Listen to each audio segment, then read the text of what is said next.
일생 동안 당신이 반드시 감상해야 할 미술작품 일당백 아트 27번째 시간을 시작해 보도록 하겠습니다. 안녕하세요. 저는 박가연입니다. 안녕하세요. 홍대 이 작가입니다. 안녕하세요. 안녕하세요. 오늘은 저희 둘이네요. 그러게요. 더 좋은 거 아니에요? 근데 살짝 걱정이 되기는 해요. 사실은. 어떤 부분이요? 왜 저를 못 믿으시나요? 아니, 일당백 아트를 지금 26번째까지 정프로님이랑 했는데 네. 이제 저희 둘이서 네. 하게 되니까 살짝 걱정이 되기는 하지만 이제 낡은이라고 하면 너무 그렇지만 낡은 것은 가고 아니다 이건 너무했다 그죠? 네, 새로운 것을 받아들일 네, 시대가 왔어요. 믿고 잘 할 수 있도록 하겠습니다. 화이팅. 네. 저희 오늘 소개해 주실 작가는 누구신가요? 오늘은 아마 예전에 네. 한 몇 년 전에 우리나라에서 예술의 전당에서 마크 로스코 전시가 있었거든요. 네. 혹시 보셨나요?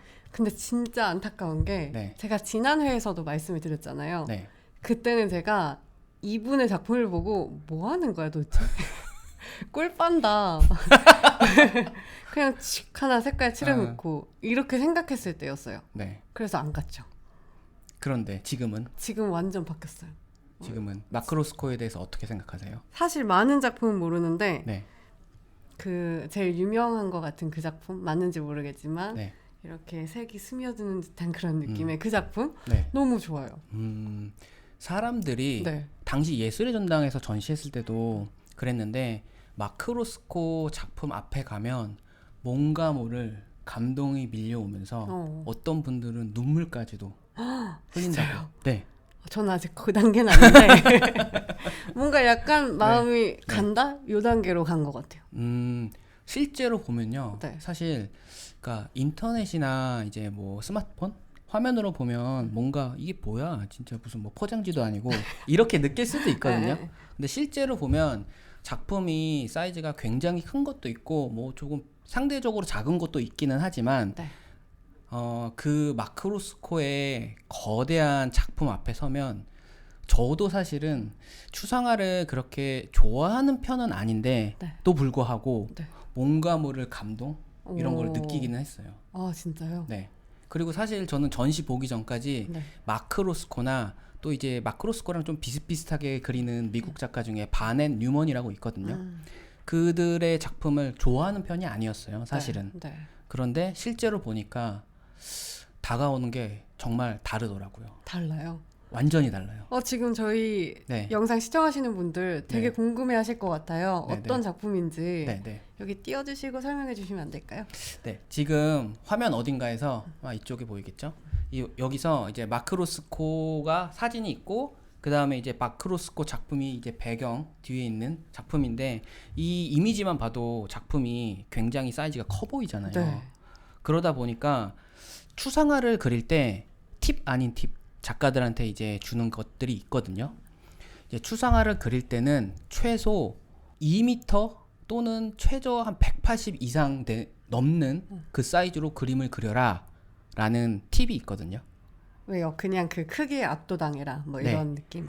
네, 180에서 2m면 사람보다는 캔버스 사이즈가 크잖아요. 키보다. 그러니까 인간의 본능이 자기보다 큰 무언가를 보면 이제 압도당하는 게 있다고 하더라고요. 네. 그래서 추상화 같은 경우는 특히나 어떤 구상 작품과 다르게 물감이 이제 발리다 보니까 사이즈가 조금 작으면 다가오는 느낌이 큰 작품에 비해서는 좀 덜하다 하더라고요. 근데 저는 조금 실망이에요. 왜요? 이게 다 의도를 가지고 어. 나를 압도시키려고 한 거구나. 이제 처음에 추상 화가들이 그렇진 않았을 거예요. 처음부터는. 그런데 이제 7, 80년 전 그때 이제 작품을 하다 보니까 조금 사이즈 큰 게 낫지 않나라고 생각했을 것 같고 이건 그냥 제 개인적인 네. 추정입니다. 네. 그리고 이제 그것보다 뭐 19세기나 그 전에 화가들 보면 사이즈가 굉장히 큰 작품들, 특히나 이제 왕정 화가들 작품들을 보면 사이즈가 크거든요. 네. 그렇기 때문에 이제 그 7, 80년 전에 화가들이 그 전에 한 대략 뭐 100년 전 또는 200년 전 선배들의 작품을 보고 영향을 받아서 조금 크게 그리지 않았을까 그렇게 생각을 해봅니다. 근데 이 마크 로스코는 왜 이런 그림을 그리게 됐을까요? 그러면 네. 이제 마크 로스코에 대해서 간단하게 어떤 삶을 살았는지 그 아, 삶을 보면 궁금해요. 왜 이렇게 그러는지 아마 네. 알 수 있을 거예요. 오늘 마크 로스코 같은 경우는 그동안 일당백 아트에서는 뭐 하나 또는 두 개의 대표작 위주로 이야기를 했지만 네.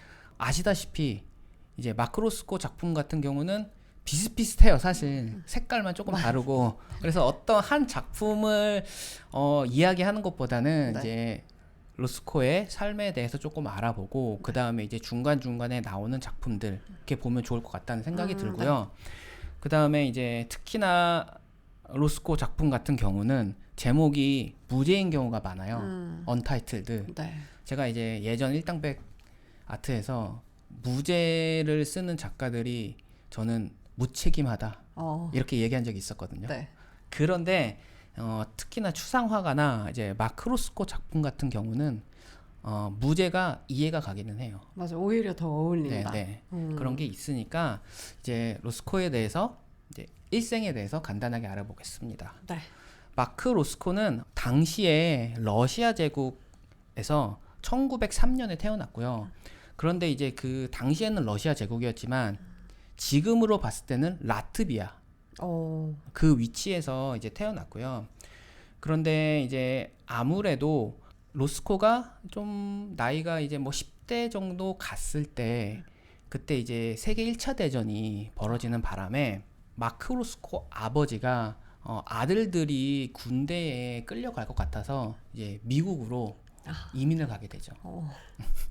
그래서 당시에는 이제 20세기 초반만 해도 유럽에 사는 사람들이 미국으로 이민을 많이 갔었잖아요. 네. 뭐 아일랜드 사람도 그렇고 뭐 영화 대부 보면 이탈리아 사람들도 뉴욕으로 이민을 많이 맞아. 갔었잖아요. 네. 이분도 뉴욕으로 가셨나요? 처음부터 뉴욕으로 간 건 아니고 처음에는 미국의 다른 곳으로 갔다가 네. 얼마 안 돼서 뉴욕으로 갔죠.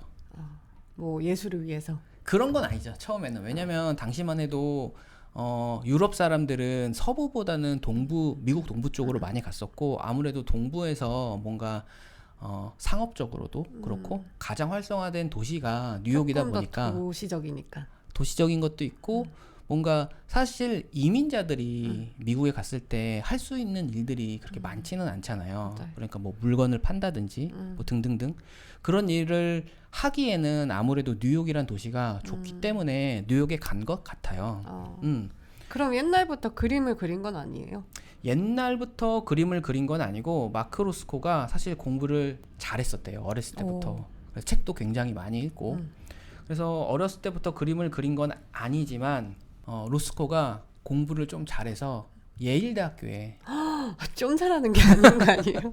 우와. 네. 네. 예일대학교에 들어갔고요. 거기서 이제 특히나 장학생으로 입학을 했다고 하더라고요. 그러니까 공부도 잘하고 그런데 이제 마크 로스코 집안에 이제 로스코 누나가 있는데 네. 누나가 말하기를 우리 집안 자식들은 다 좀 똑똑했고 공부도 잘했다 이런 이야기를 했었거든요. 그래서 이제 아무래도 러시아에서 왔다 보니까 러시아 말도 할 줄 알고 뭐 영어도 할 줄 알고 뭐 유럽 사람들이 뭐 영국 사람들 빼놓고는 뭐 독일 말, 뭐 프랑스 말, 뭐 이렇게 하는 분들이 생각보다 꽤 있잖아요. 네네. 그것처럼 이제 언어적으로도 좀 뛰어났다고 하더라고요. 근데 이렇게 공부도 잘하고 똑똑한 이분이 왜 그림을 그리게 됐을까요? 로스코가 아무래도 이민자의 아들이다 보니까 경제적으로 이렇게 부유한 편은 아니었고요. 그래서 예일대학교에서 뭐 웨이터도 하고 배달원도 하고 지금으로 따지면 이제 알바를 하면서 학교를 다닌 거죠. 네. 그런데 1922년 1학기 말에 장학금이 뭔가 모를 이유 때문에 더 이상 지급되지 않아서 그런 상황도 있었고 네. 그 다음에 이제 예일대학교라는 학교의 특성상 굉장히 이제 엘리트주의적이고 뭔가 보수적인 느낌이 나잖아요. 그리고 당시만 해도 인종차별도 있고 그러다 보니까 이제 마크 로스코 같은 경우는 이제 그런 상황이 굉장히 조금 뭔가 싫었나 봐요. 그래서 이제 예일대학교를 자퇴를 하고 이제 과감하다. 네. 네. 예일대학교를 자퇴하고 더 이상 학교에서 그 어떤 수업도 받지 않았다고 하더라고요. 그리고 당연히 뭐 미술 수업도 받지는 않았고요. 네. 그러다가 이제 1923년에 조금 유명한데요. 네. 예술학생연맹에서 이제 그림을 그리는 걸 조금 배웠고요. 거기서 이제 화가 중에 밀턴 에버리라는 사람이 있는데요. 네. 그분을 만나서 그분이 이제 마크 로스코의 스승이 되었고, 그분한테 좀 영향을 많이 받아가지고 화가의 길로 가기 위한 전 단계, 아, 계속 그림을 그리고 싶다 이런 네, 느낌을 네. 받았나 보다, 그죠? 그 길로 이제 들어서기 시작했죠. 어. 그런데 이제 마크 로스코 같은 경우는 책을 읽는 걸 어릴 때부터 되게 좋아했거든요. 네. 신화라든지 심리 분석, 그다음에 이제 뭐 렘브란트의 그림, 뭐 모차르트의 음악, 뭐 니체의 철학 등등등 모든 것을 다 탐닉하고 그다음에 탐독하고 와. 그래서 이제 그 모든 것들이 어떻게 보면 지금 우리가 보는 마크 로스코의 작품에 녹아 있지 않나 이런 생각을 하거든요. 왜냐면 사실 아무런 설명 없이 로스코의 작품을 봤을 때는 아까 처음에 네. 박하윤 씨가 이야기한 것처럼 네. 이게 뭐야 그냥 색칠한 거 아니야? 약간 이런 느낌이 있잖아요. 근데 이제 그 그림이 나오기까지의 이제 과정들을 보면 그 다음에 이제 초창기에도 네. 이제 니체의 철학까지 공부했을 정도니까. 진짜요? 그림을 네네. 위해서. 네. 와. 그럼 이렇게 철학까지 공부를 했던 네. 이분이 초창기에는 어떤 그림을 그리셨나요? 이거는 이제 피카소처럼 뭐 청색 시대 뭐 이렇게 나누지는 않지만 네, 네. 뭐 초창기 그다음에 뭐 과도기 그다음에 이제 마크 로스코의 우리가 흔히 보는 마크 로스코의 작품이라고 보는 이제 완성기 뭐 이렇게 나눌 수가 있는데요. 네. 대략 1920년대에서 30년대 정도까지를 초창기라고 부르고요. 그다음에 이제 40년대를 과도기라고 부르고 그다음에 이제 그 50년대 이후부터는 이제 원숙기라고 불러서 이제 원숙기에 들어서서 또는 40년대 후반 정도는 이제 우리가 알고 있는 마크 로스코의 작품의 형태가 이제 나오기 시작했죠. 빨리 보여주셨으면 좋겠는 게 네. 이 초기 작품이 네. 저의 예상을 뛰어넘어요. 완전히 다르죠. 네, 이게 진짜 맞나 싶을 정도? 네, 초창기 그러니까 1920년대부터 30년대까지는 마크 로스코가 우리가 생각하는 그 생면화, 추상화 같은 느낌 이런 느낌의 작품이 전혀 아니고요. 지금 화면에서 보이시는 작품이 엔트랜스 투 서브웨이인데요. 그러니까 이제 뭐 뉴욕의 지하철 그 입구 뭐 맞아, 이런 딱 거를 이렇게 그렸죠. 생겼잖아요. 네네. 뉴욕에 가보셨죠? 네, 저는 미국에 사실 한 번도 안 가봐가지고 이렇게. 사진으로는 많이 봤거든요. 네. 어쨌든 그래서 그때는 이제 뭐 누드라든지 자화상이라든지 뭐 인물이 있는 뭐 풍경, 자연, 경관 등등. 그런데 이제 뭐 유화로만 그린 건 아니고 뭐 수채화로도 그리고 뭐 캔버스에다 유화로도 그리고 여러 가지 재료를 많이 실험을 했던 것 같아요. 초창기에는. 그냥 진짜 아무 그림이나 먼저 다 그려봤나 봐. 그렇죠. 그죠. 그런데 이제 미술 작가가 되기 위해서는 네. 이런 과정이 꼭 있어야 된다고 필요해요. 생각합니다. 네. 그래서 지금 현대로 봤을 때는 이렇게 지금 박가윤 씨가 얘기한 것처럼 네. 아무거나 다 그리는 네. 그 시기가 저는 이제 대학생 시절이라고 생각해요. 그리고 이제 내가 잘하는 거, 좋아하는 걸 찾아가는 그렇죠. 거죠. 1, 2년 안에 나의 작품을 완성하는 거는 사실 거의 불가능에 가깝거든요. 그러다 보니까 시간이 좀 들 수밖에 없고 그 생각보다 이제 오랜 시간 동안 이런 작품을 하다가 그 다음에 이제 과도기라 불리는 1940년대로 넘어가는데요. 1940년대 작품, 특히 지금 화면에서 보이시는 옐로우, 체리, 오렌지라는 작품은 이제 1947년작인데요. 이 작품 같은 경우는 지금 우리가 아는 마크 로스코의 작품이랑 비슷한 느낌이 들긴 하지만 맞아요. 조금 다르잖아요. 맞아요. 네. 그래서 이제 과도기라 부른 것 같아요. 이때만 해도 이제 마크 로스코 같은 경우는 이제 이 시기부터 이제 어떻게 보면 추상화, 그 다음에 이제 형태, 그러니까 이제 구상화라고 많이 불리는 그 형태를 없애기 시작했죠. 그리고 이제 모더니즘, 포스트 모더니즘 이런 거 이제 많이 들어보셨죠. 네. 모더니즘 시대에 이게 가장 화려한 사조 중에 하나가 이제 추상화거든요. 그렇고 이제 마크 로스코 같은 경우도 딱 그 시기에 모더니즘이 정말 최고로 쳐졌을 때, 그러니까 이제 모더니즘 같은 경우는 이제 작가의 아우라라든지 그 의미가 굉장히 무언가 그럴듯한 의미. 그 다음에 이제 화면이 그림이 있으면 이 물감의 뭐 두께감이라든지 그 물감의 질감이라든지 그런 걸로써 이제 작품을 표현을 많이 했거든요. 네. 모더니즘 시대에는. 그래서 그러다 보니까 이제 그 끝이 추상화예요, 사실은. 왜냐면 그 형태를 완전히 없애고 그 다음에 이제 물감으로만 바르고 그 다음에 이제 미니멀리즘이라고 들어보셨죠? 네. 미니멀리즘이 어떤 평론가, 어떤 작가마다 조금 다르기는 하지만 개인적으로 저는 모더니즘의 끝이자 포스트 모더니즘의 시작이라고 이야기를 하거든요.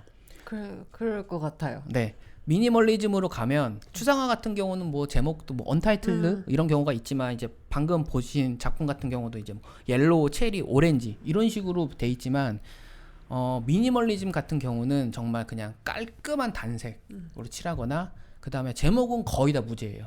그리고 아무런 의미도 없고 이거 왜 했어요? 그러니까 미니멀리즘 작가이기 때문에 아무 의미 없습니다. 끝입니다 이게. 이런 식으로 설명을 하거든요 사실은. 네.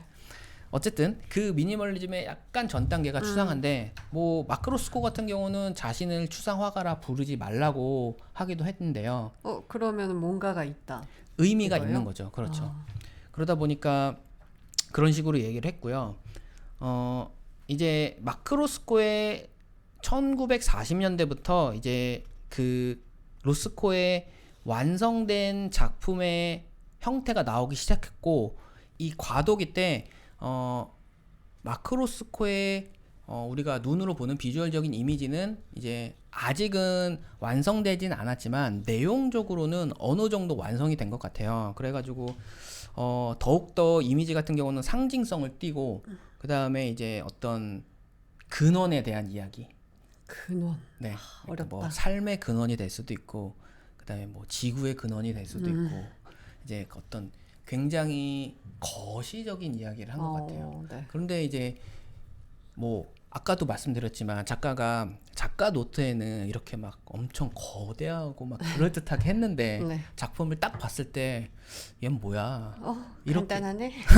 이렇게 느낄 수 있는데 네. 로스코 같은 경우는 이런 이야기를 실제 작품 앞에서 보면 좀 느껴져요. 느껴져요. 좀 다가와요. 그래서 좀 신기한 것 같아요. 아니면 또 이럴 수는 있죠. 저는 저희들 같은 경우는 당시에 살았던 사람이 아니라 이미 마크 로스코는 거장이라고 평가를 받고 그 배경을 어느 정도 안 상태에서 작품을 보다 보니까 그 작가의 아우라도 느껴지고 맞아. 또 저는 거의 대부분의 작품이 그렇지 않나라는 생각을 하는데 근데 이 작품은 제가 이분이 이렇게 거장인지 몰랐어요. 되게 별로라고 생각했기 때문에. 아 그래요? 예전에. 근데 저도 느껴진 이유가 뭔가 이 뒤로 넘어가면 네 이제 원숙기 그때의 작품들을 제가 본 것 같거든요. 네네 근데 뭔가 그 색상이 그분의 감정을 표현했달까? 그런 느낌이고 또 거기에 제 마음을 저의 그 상태를 대입시켜서 제가 받아들였던 것 같아요. 그리고 여기가 이렇게 좀 물감들이 흐릿흐릿한 그런 느낌들도 있잖아요. 네네 그냥 이런 게 되게 좋았어요. 물감이 약간 뭔가 번진 듯 맞아요, 하면서 맞아요. 번지지 않는 듯한 네. 느낌. 그래서 이제 자연스럽게 원숙기 50년대 이후로 가다 보면 지금 이제 화면에서 보이시는 이 약간 녹색이랑 파란색 이런 작품을 볼 수 있는데요. 이 작품은 1957년 작품이고 제목은 뭐 당연히 무제예요. 그런데 이 색깔을 보면 알겠지만 뭔가 아무래도 좀 어두운 색깔이다 보니까 좀 전에 봤던 작품들에 비해서는 뭔가 우울한 느낌도 들고 무거운 느낌도 들고 무거운 느낌. 네, 무거운 느낌. 왜냐면 당시에 마크 로스코 같은 경우가 이제 이 시기부터 조금 잘 나가기 시작했거든요. 뭐 작품도 많이 팔리고 네. 그러다 보니까 같이 젊었을 때부터 친하게 지냈던 뭐 바넨 뉴먼이라든지 그런 화가들한테 약간 질투의 감정을 그 바넨 뉴먼 같은 화가들이 로스코한테 질투의 감정을 느낀 거죠. 그래서 심지어 바넨 뉴먼 같은 경우는 예전에 이제 로스코가 친구니까 본인의 작품을 선물로 준 적이 있었거든요. 근데 이제 이렇게 유명해지고 나서 그 선물을 다시 달라고. 진짜?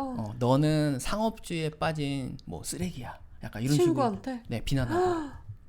나쁜 놈. 그러다 보니까 어떻게 네. 보면 좀 친구한테 그런 이제 비난을 받고 배신을 당했구나. 대우를 받다 보니까 당시에 로스코가 굉장히 잘 나가는 시기임에도 불구하고 좀 우울했대요. 그럴 수 있을 것 같아. 네, 그게 어떻게 보면 작품에 그대로 표현이 된 거죠. 음. 그래서 어떤 작품들 같은 경우는 정말 블랙으로 칠해진 것도 있고, 네. 지금 이제 화면에서 보이시는 게 이제 로스코의 전시 장면인데요. 지금 이제 사람이 지나가는 게 보이는데 네. 그 사이즈가 가늠이 되잖아요. 네. 얼마나 큰지. 근데 이제 포인트는 이 화면에서 보이시는 작품 같은 경우는 이제 위쪽에 양 사이드에 있는 작품 같은 경우는 이제 위에가 거의 검정색으로 칠해져 있잖아요. 그리고 이제 밑에는 조금 붉은색인 것 같기도 하고 뭔가 어두운 갈색 같기도 하고 어떻게 보면 좀 피 색깔? 그렇게도 생각할 수 있구나. 네. 어. 그러다 보니까 이제 이것만 봐도 조금 이때는 로스코가 조금 힘들었구나 이런 생각이 드는 작품인 것 같아요. 그럼 색채로 뭔가를 표현한 건 맞네요. 그렇죠. 그래서 평론가들이 네. 마크 로스코의 작품을 추상화라고 보는 사람들도 있긴 하지만 생면화라고 불렀어요. 그러니까 이제 그거를 영어로 하면 컬러 필드 페인팅이거든요. 딱 어울린다. 딱 어울리잖아요. 네. 그러니까 평론가들이 어떤 분들한테 욕을 먹긴 하지만 괜히 있는 건 아닌 것 같아요. 다 자신의 이유가 있죠. 직업 이유가 있다. 네. 그래서 지금 이제 화면에서 보이시는 작품이 네. 넘버 6 가로 열고 바이올렛, 그린 앤 레드라는 작품인데요. 이게 1951년 작품이에요. 근데 이 작품 같은 경우는 물론 무작정 어두운 느낌, 우울한 느낌은 아니지만 물론 이제 로스코 같은 경우가 작품 개수는 굉장히 많아요. 아무래도 이제 딱 보면 아시겠지만 화면은 크긴 하지만 복잡하진 않으니까. 그러니까 그림 그리는 시간이 이렇게 굉장히 오래 걸리거나 그러진 않았거든요. 그러다 보니까 굉장히 다양한 작품을 하긴 했지만 우울했던 그때는 조금 색감을 어두운 거를 쓰기도 했고 그 다음에 이제 뭔가 다른 느낌, 다른 감정이 들을 때는 이렇게 지금 보이시는 넘버 6 같은 이런 작품도 그리긴 했는데요. 이 작품 같은 경우가 이제 마크 로스코 작품 중에 가장 비싼 작품이거든요. 우와. 네, 이게 2014년에 네. 1억 4천만 유로에 팔렸거든요. 한국 돈으로 대략 1925억. 우와. 대략 지금 이게 또 2014년이니까 네. 지금으로 따지면 2천억이 넘지 않았을까. 그림 하나에. 먼저 그릴 걸 이렇게. 근데 이제 이 네. 작품을 산 사람이 드미트리 리볼로 블레프란 사람이거든요. 오. 아무래도 이제 그 러시아 쪽, 네. 우크라이나 그쪽 사람인데요. 이 사람이 그 혹시 해외 축구 보세요? 잘 안 봐요. 잘 안 사실. 보세요? 그 프랑스에 AS 모나코라는 팀이 있거든요. 그 팀에 이제 우리나라 박주영 선수도 뛰었던 그 팀인데 그 팀의 구단주예요. 이 작품을 산 사람이. 진짜요? 네. 우와. 그런데 이 사람이 이 마크 로스코의 작품 당시에는 이제 세계에서 7번째로 비싼 작품이었는데요. 네. 지금 현 시점에서 가장 비싼 작품이 이제 다빈치의 살바토르 문디라는 작품이 있거든요. 뭐 하나로 따지면 대략 뭐 3,500억 정도 된다. 근데 이제 뭐 지금 2021년에서 그 작품이 진품이다 아니다라는 논란이 여전히 있기는 하거든요. 왜냐면 다빈치 작품이 개수가 많지가 않은데 비교적 최근에 발견이 됐거든요. 그러다 보니까 다빈치의 모든 작품은 어떤 미술관에 있거나 뭐 어떤 개인이 소장하고 있거나 그런데 새로운 작품이 나오다 보니까 작품 가격이 이제 폭등을 한 거죠. 사이즈는 그렇지 크지도 않는데. 네. 근데 그 작품도 이 사람이 소유하고 있거든요. 우와, 대단하다. 그러면은 네. 이 사람은 왜 이 그림이 마음에 들어서 샀을까요? 그것까지는 제가 알 수는 없지만 네. 제가 만약에 이 사람처럼 돈이 진짜 뭐 몇 조 원대 부자다라면 저는 로스코 작품 하나 정도는 살 것 같긴 해요. 저도. 2천억에. 돈이 많다면. 네, 코인 합시다. 아니 땅백 아트에서도 이제 코인 얘기를. 그러면 네. 이 그림은 다른 거는 다 언타이틀드였는데 왜 네. 이거는 넘버 6일까요? 이름이? 그 제목 그것까지는 사실 잘 모르겠어요. 아 진짜. 저것까지는 잘 모르겠는데 로스코의 모든 작품이 무죄는 아니고요. 네. 특히나 이제 색깔이 보면 이제 두 가지 색깔로 이루어진 작품도 있고 뭐 이거 지금 화면에서 보이셨던 것처럼 세 가지 색깔로 이루어진 작품이 있는데 지금 이것도 넘버 6하고 바이올렛, 그린, 레드 이런 식으로 써 있는데 네. 이렇게 색깔을 그대로 쓴 경우가 생각보다 종종 있어요. 작품이 굉장히 많은데 뭐 만약에 뭐 블랙이랑 레드를 썼다면 블랙, 레드 뭐 이런 식으로 했다든지 그런 경우가 많아서 그런데 저는 마크 로스코 작품 제목이 무죄라고 해도 이 작가 같은 경우는 어느 정도 이해가 가고요. 그다음에 어떤 작품 자체도 굉장히 추상적인 작품인데 제목까지 뭐 예를 들면 전혀 이해할 수 없는 추상적인 제목을 썼다면 저는 욕했을 거예요. 오히려 반감이 들었을 네. 것이다. 그런데 정말 심플하게 여기는 보라색이 썼고 여기는 녹색 썼고 여기는 빨간색을 썼으니까 그냥 그대로 제목이 쓴 게 저는 좀 개인적으로 마음에 드는 것 같아요. 그리고 사실 제 작품도 네. 제목을 짓는 스타일이 이런 식이거든요, 사실. 뭐예요? 결국 자기 작품 좋다고. 이거는 취향, 아, 취향의 차이. 개취. 네, 그렇다면 이 작품 네. 이렇게 돈 많은 사람들만 볼 수 있는 건지 조금 우리도 볼 수 있는 그런 곳 미술관 말고도 뭐 네. 없을까요? 예술의 전당에서 전시를 했을 때 네. 그때 이제 휴스턴에 그러니까 텍사스 지역에 로스코 예배당 그러니까 로스코 채플이라는 곳이 있었어요. 우와. 지금도 있고. 네. 근데 이제 예술의 전당에서 전시했을 때 이제 완벽한 건 아니지만 비슷비슷하게 전시 설치를 해가지고 그 느낌을 준 적이 있었거든요. 그래서 전시장 앞에는 지금 이제 화면에서 보이시는 게 이제 휴스턴에 있는 로스코 채플인데요. 우와. 여기 의자들도 앞으로 있고 거의 이제 검정색 작품이잖아요. 네. 그때 아마도 뭐 예상하시겠지만 우울했을 때 죽음을 생각했나 보다. 그때 그린 작품들로 아마 로스코 채플이 꾸며진 것 같고 우리나라 예술의 전당에서 전시했을 때는 이 앞에 뭐 빨간색 그림 거의 말기에는 빨간색으로만 된 그림도 있었거든요. 네. 그런 작품들도 있었고 이렇게 블랙으로 된 작품도 있었는데 그 앞에 방석들이 있었어요. 바닥에 앉아서 이제 볼 수 있게. 우와. 갔어야 됐는데. 저는 그때 네. 로스코 전시를 3번인가 4번 봤거든요. 우와. 당시에 제가 예술의 전당에서 네. 이제 어린이 청소년 아카데미 강사였거든요. 그래가지고 이제 무료로 갈 수 있었기 때문에 그래서 이렇게 많이 보셨군요. 게다가 이제 약간의 특권 아닌 특권으로 오픈 전시관에 가서 봤어요. 우와. 사람 아무도 없을 때. 진짜 좋았겠다. 진짜 감동. 일단 이게 진짜 사람보다 크면은 거기에 좀 압도가 압도되죠. 되잖아요. 근데 거기다가 한 색깔로 이렇게 여러 그리고 그 당시에 예술의 전당 전시에서도 지금 이제 채플 보면 그냥 직사각형 또는 뭐 정육면체 갤러리가 아니라 조금 뭐 육각형 같은 모양으로 맞아, 또는 맞아요. 뭐 팔각형 뭐 이런 모양으로 돼 있잖아요. 근데 그 예술의 전당에서도 이런 식으로 꾸몄거든요.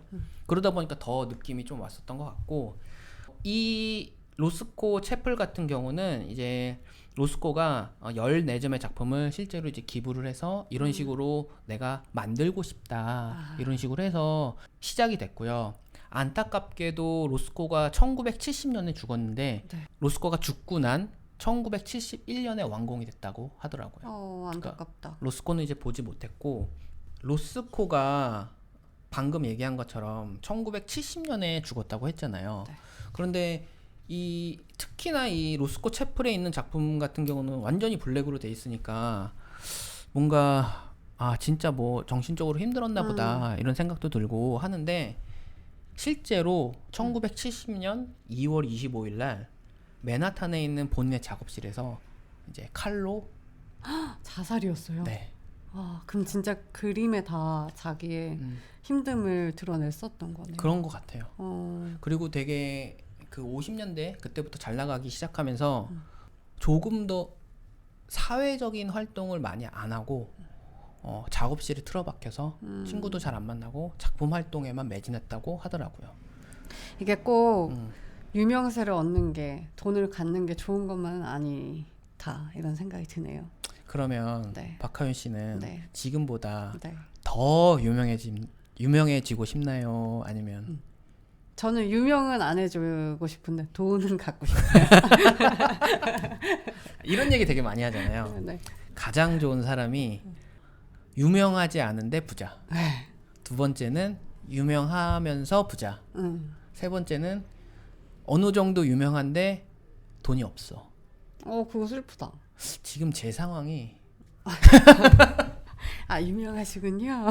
어느 정도 알려졌는데 아무것도 없어요. 아, 이제 만들면 되니까.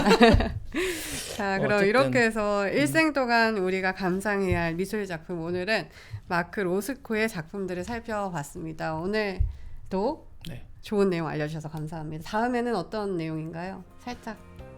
네. 다음에는 제가 대학생 때 가장 사랑했던 작가에 오, 대해서 이야기하겠습니다. 다음 편 저는 궁금하거든요. 네. 혹시 궁금하시다면 여러분 구독과 좋아요. 좋아요 꼭 눌러주시고 알람까지 해주세요. 안녕. 감사합니다. 감사합니다.